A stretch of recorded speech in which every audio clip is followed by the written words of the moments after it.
digestate. So we have a work stream particularly investigating how to manage digestates. We also feel that this whole framework strategy action plan, as I mentioned, is a view to help green jobs and skills. So we're looking at the types of training and knowledge that's currently available to you in the AD industry and what extra things we might need to put in place in terms of training. For example, I can think of one on gas grid injection. There's not so much training for farmers or small AD plant operators on that sort of side of it. So again, we're looking to see if we can instigate, ask someone to investigate different types of training. We appreciate that AD, particularly in Germany and other European member countries, has been used as an additional income support, not direct income support, but an additional revenue stream for farmers. It's something that farmers haven't done so much here in England. So again, one of the work streams, which has been managed by the NFU, the rapporteur, chaired very admirably by some other people, is looking at how we can help the agricultural sector, land-based sector, increase the utilisation of AD. Another area that's important to Department for Transport particularly, but in general, the Carbon Trust report said that biomethane in transport was probably the best utilisation of anaerobic digestion biogas to help reduce carbon footprints, for example.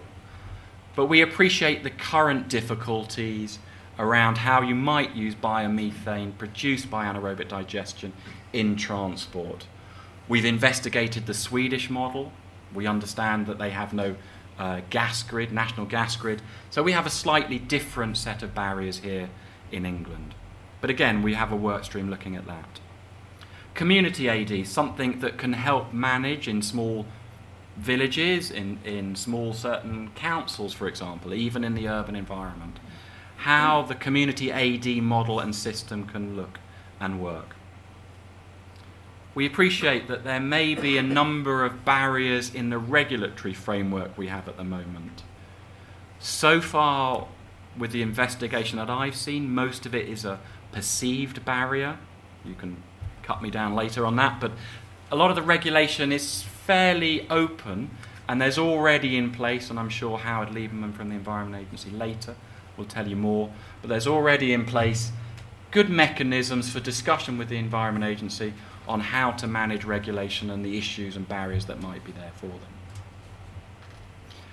Access to finance, again, this is one that might be the most important at this particular stage, the embryonic stage of the AD industry.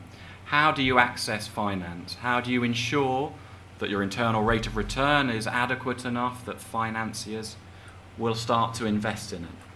Some of it is risk at the moment, as Lord Devon said.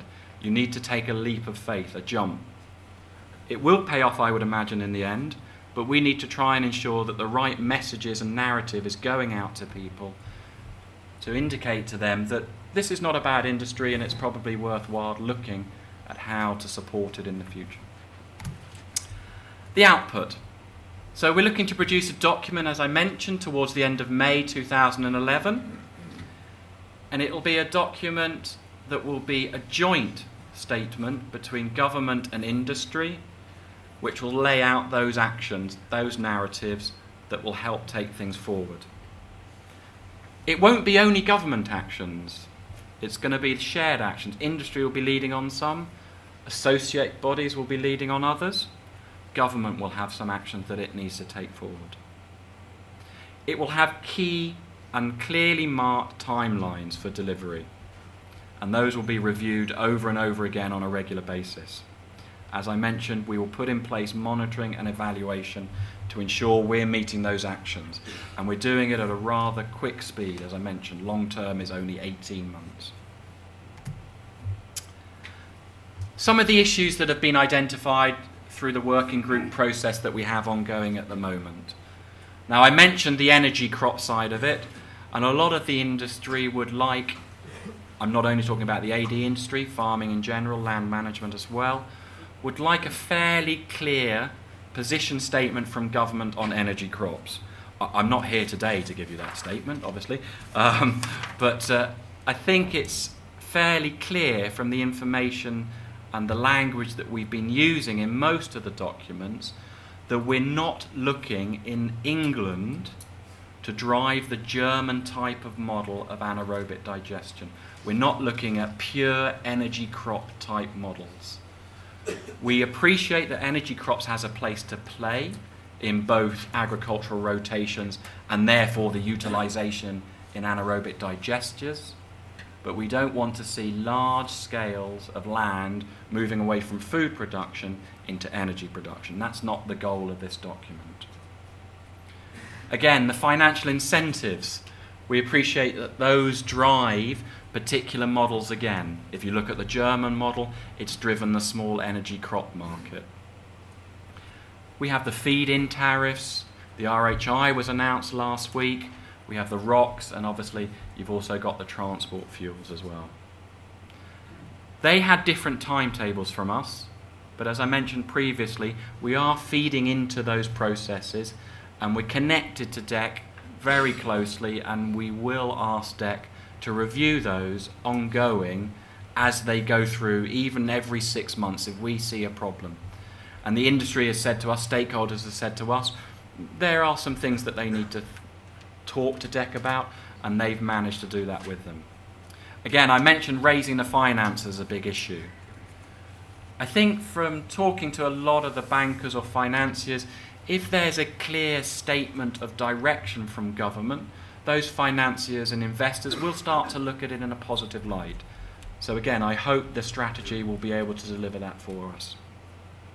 Setting up a forum. Now here, it's a not a general discussion groups per se, but it is a way of taking forward closer collaboration with industry and government over the coming period. So again, we will put that in place. Capturing the existing work. We appreciate there's an awful lot of research out there. Not all of it peer-reviewed, but nevertheless important, interesting and useful. We have a particular project at the moment that's looking to capture all the research that's been done on anaerobic digestion and try and dilute that to a certain extent to give some meaningful recommendations that industry can use to take forward. Some of the assumptions from the working group,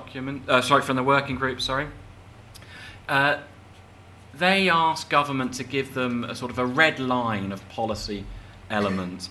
We weren't able to do that 100% for the working groups, but we gave again to them a policy context document which set out the framework in which government departments are working in at this particular time, and that hopefully helped those working groups try and get the actions that were concrete and could be taken forward.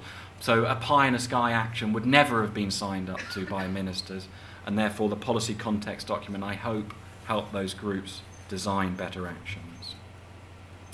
And then again, civil servants, others tend to design things in silos or in isolations. So we hoped and were asked to ensure that there was a clear link between each of the chairs of the working groups, the rapporteurs, and those that are managing the particular working groups themselves. And they meet on a regular basis and have internet contact as well. And so I hope that's been working well for them, and it seems to have worked so far. The timetable, there's a clear typo there. We published the original document back in November. We've been working at the moment since pretty much the 7th of January, at least every week, 1 or 2 meetings. The working groups themselves have finished now, and they're just in the process of producing an outline document which will be put up to ministers sometime in the next 10 days or so, just for them to have a quick look at it. At the moment, Lord Henley has had a look at the framework that we've produced and some of the actions, and he strongly agrees with everything that's being said and is happy at this stage to support those actions and drive those forward. So again, we have full buy-in from ministers on all the actions that we're looking to do. It will be part of the waste review. It will be a standalone document, but it will form a section of the waste review that will be published towards the end of this May. And then again, as I mentioned, we will put in place a clear monitoring and evaluation framework, which will again involve industry, government. That will start in this summer, and it will go for the full 24 months beyond the next 18 or end 18-month timeline. And it will report on a 3-monthly basis to ministers and publicly how the actions are being taken forward and any barriers that might be coming up that we see. So what are the key challenges that we have? Again, as I mentioned, the finances and incentives to putting in an AD plant are probably, at the moment, the number one barrier challenge that we have in this industry. We have a slight lack of skills at the moment in England. It seems that most of the work comes from German companies, and we're not really buying into that so much from government. Somebody rang me up from Yorkshire and asked where I could find a builder to put in some concrete for their AD. I was unable to tell them. I thought they might ring up Yellow Pages. But we appreciate that there's an issue with constant and clean feedstock going into the AD processes. A lot of councils sign up for their feedstock food waste collection contracts for up to 10 years. And we see that as a barrier for the industry if they're looking to get a continuous output. We see that there's some issues around planning and permitting. I put them together. But again, as mentioned, I think the Environment Agency is doing a fantastic job talking to the industry, listening to them and trying to help them at any point.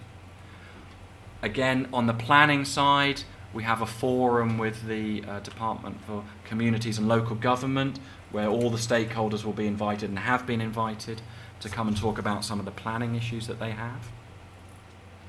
I mentioned biogas here. The transport fuels issue I'm thinking about particularly is one of the challenges. How do we use that biogas to decarbonise the heat side of it? The digestate management, again, we need to sell digestate to the retail industry, to farmers, sell in terms of narrative, indicate to them that it's a pretty good product which should be used more regularly. It also helps on phosphorus reduction. So in total terms, our carbon footprint is reduced with digestate management. And then again, the word originally I had in here was NIMBYism for the civil society. I don't know how public this particular meeting is, so I didn't want to put that in. But so I thought civil society perception. There is obviously an issue, not in my backyard. I don't want this AD plant next to me. And if we're looking to have AD delivering a lot of our energy from waste targets and also carbon reduction targets, then there will be a fair number of AD plants, I hope, going up over the next 18 months. So that's a very broad outline of what we're doing in government at the moment and some of the issues that we're facing. I hope from those people that have been engaged with the process, and there's been over 150 people and organisations that have been involved, put in a fantastic amount of their time, all free of charge, thank you very much for that, that this process will deliver at the end of it a very clear set of actions that can be taken forward over the next period, which will deliver and send good signals to the market to say that AD is a technology that can be used to meet a number of our UK commitments, goals and targets. Thank you.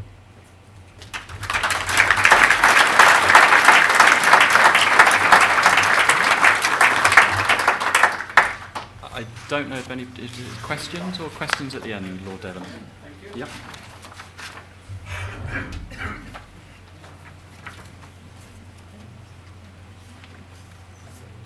Well, now, ladies and gentlemen, we've got that background, and I would like to thank Alex for what was, I thought, an admirably clear and direct explanation of where we are with the dates and the times, and indeed he is right to say that the long term is happily very short, and that's extremely good.